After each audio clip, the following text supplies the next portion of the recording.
for this exam, the term agent means you. Okay, you're going to be a securities agent. Now, agent is also known as a registered representative.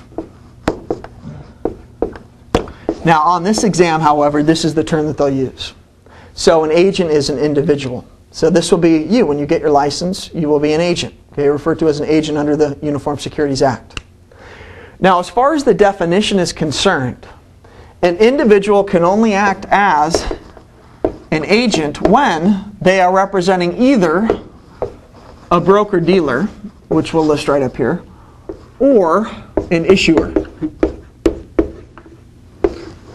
So if an individual is representing either a broker-dealer or an issuer, and this individual is selling securities on behalf of the issuer or the broker-dealer, they will have to register as an agent at the state level of either the broker-dealer or the issuer. So you kind of start to see how these definitions really work. Why do we have these definitions? Well, under state law, I want to know, as an individual, what I can and what I can't do without having to be licensed. Well, it's set here straightforward.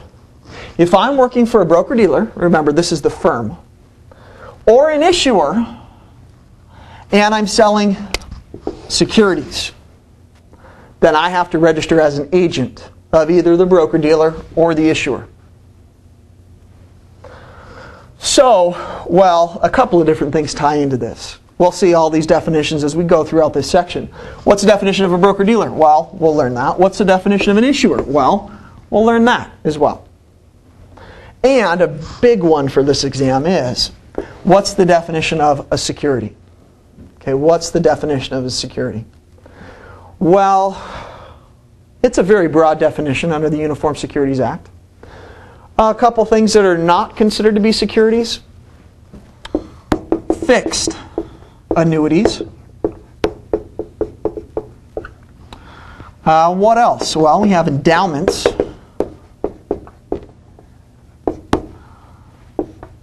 Commodities.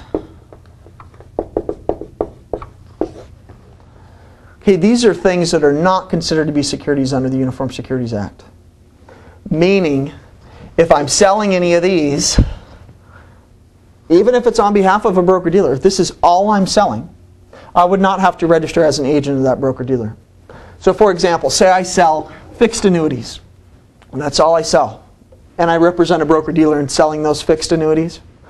Would I have to register as an agent of the broker-dealer? Answer, no. Do I need a license? Yes.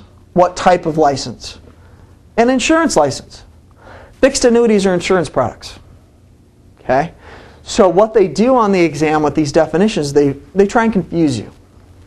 Okay? So let's take a look at the definition as it reads here on page 1 and see what it says. Okay, under the heading agent there. An individual who represents a broker-dealer or an issuer. So we've got up here on the board, broker-dealer or issuer. When selling or trying to sell securities. So here we have securities. To the investing public.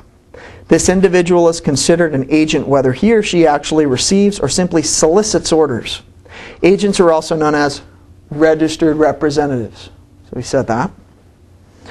Next paragraph. The term agent is defined in the Uniform Securities Act so that it can be determined legally who must register, as we said. That's the importance of these definitions, in the state as an agent.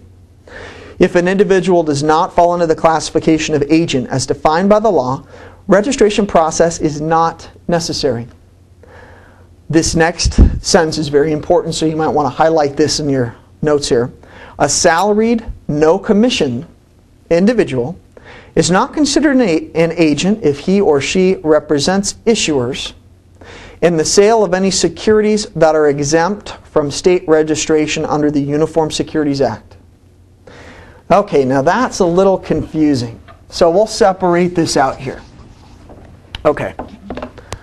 So he said over here, representing the broker-dealer, if we sell securities, we have to register as an agent of the broker-dealer. No exceptions. Okay, so we'll put that over here.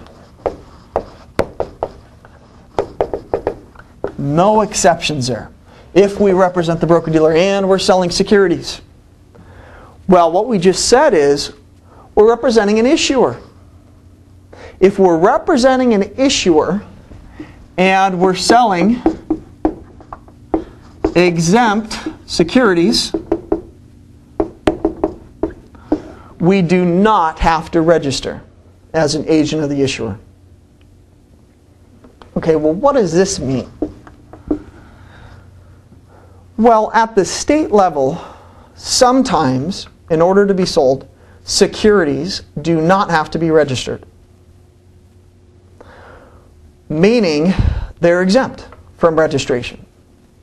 Now, under the Uniform Securities Act, there is a clear, defined number of securities that are exempt from registration at the state level. For example, one of them is government securities, like savings bonds, okay, or treasury bills. Treasury bills or savings bonds, those are government securities. They are designated by the administrator at the state level under the Uniform Securities Act as being exempt securities, meaning they do not have to be registered at the state level to be sold. Now, this exemption is generally granted to safer types of investments. As you would agree, I'm sure government securities are fairly safe investment there. Okay, so let's play out the scenario we saw there in the book, kind of defined for us.